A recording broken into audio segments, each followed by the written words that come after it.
Hi guys. So in this part what we are going to do is that we are going to extend the concept of substitution, and I am going to tell you some of the standard substitutions and how to solve them.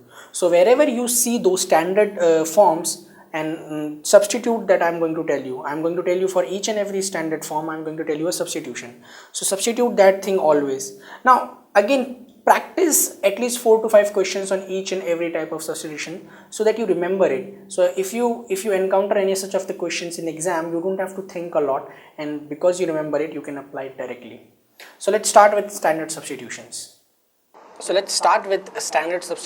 Now there are few standard substitutions that you need to remember, and we'll see how they works as well.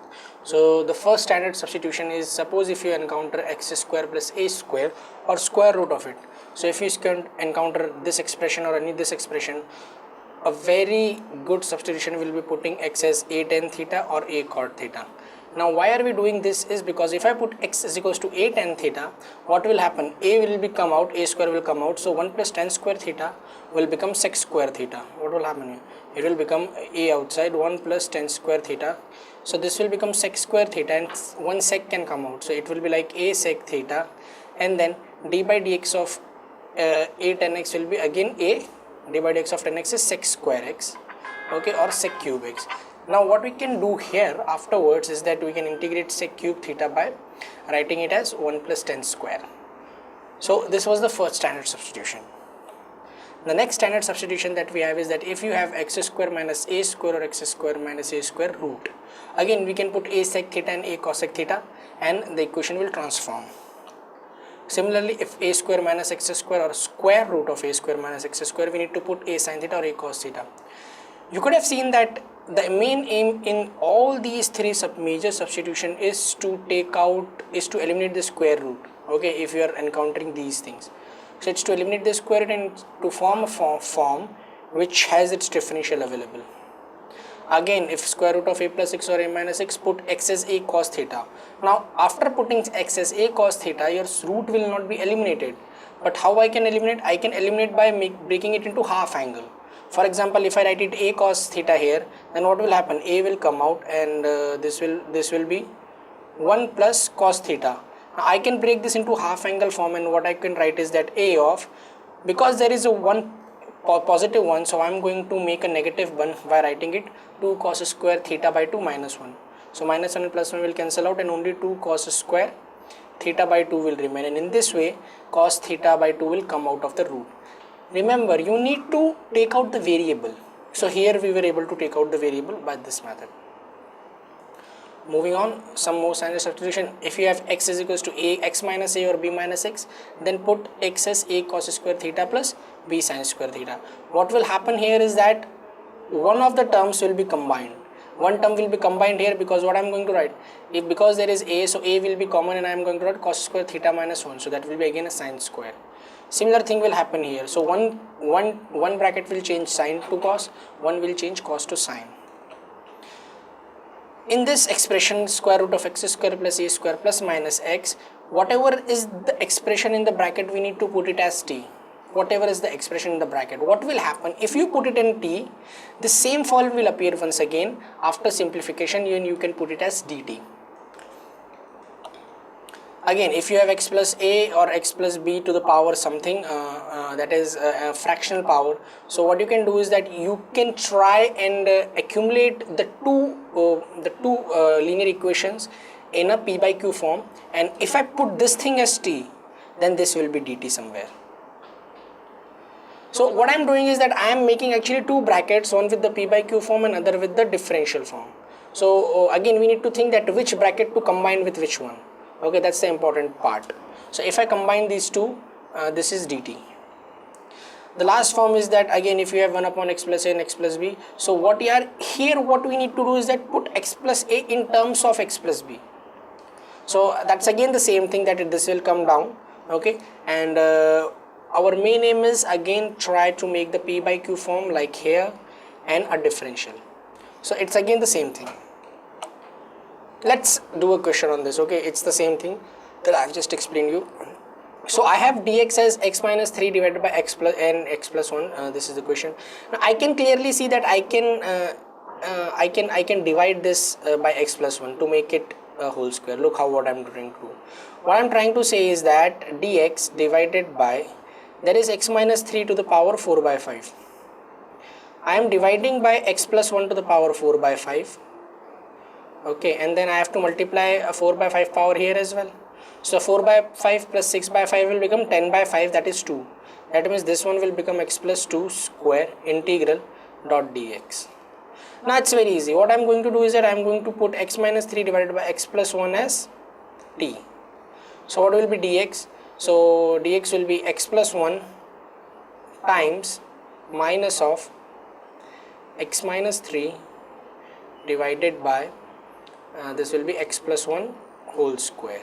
So this will dot dx is equals to dt. So x and x will cancel out, and plus 1 and minus 3 will become 4. So that means 4 upon x plus 1 square dot dx is dt, or I can remove this 4 from here and I can put it in the denominator. You can see here that this is your differential which is already available here. Okay, I have already written 1 dx.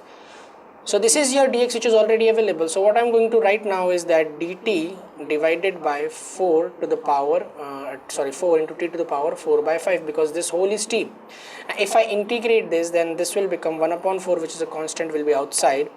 Integration of t to the power minus 4 by 5 will be t to the power 1 upon 5 divided by 1 upon 5 plus constant. So that means the answer is 5 by 4, and t we need to do the back substitution, that is x minus 3 divided by x plus 1 to the power 1 upon 5. So this is how you need to do. You need to form it in a single bracket, and then you need to form a dt. Let's look at the next question. So next question is again a weird kind of question. It says that 1 minus square root of x divided by 1 plus square root of x whole square root. There are two square roots. So because the numerator and denominator are actually complementary to each other, so the first hint that I am getting is that do the rationalization. If I rationalize it, so 1 minus square root of x divided by 1 plus square root of x. If I rationalize it, that means 1 minus square root of x divided by 1 minus square root of x. This will become 1 minus square root of x whole square divided by, this will become 1 minus x.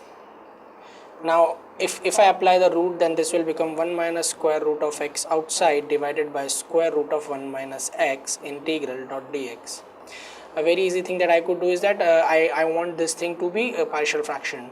So 1 upon square root of 1 minus x, I am separating the terms, minus square root of x divided by 1 minus x square root integral. Now this is directly integrable. How? If I put 1 minus x as t, minus dx is actually dt. So this is directly integrable. What to do here? So let them name as integral number 1 and integral number 2. So integral number 1 will become minus dx divided by minus dt square root of t integral. Okay, this will become t to the power minus 1 by 2. So when you integrate, you will get t to the power 1 by 2. So minus t to the power 1 upon 2 and then divided by 1 upon 2. That means minus 2 square root of t. This is actually minus 2 square root of t is actually 1 minus x. That's it. For the second integral, the thing here is that there is a square root in above as well and in the denominator as well. So for second integral, I am going to put 1 minus x as t square. That means minus dx will become 2t dt. Why I did this? Because there is a square root on x in the numerator as well. So there has to be some form forming here. Okay, that means if I put this, then I have to substitute the above one as well. Okay, so this square root of x will become 1 minus t square.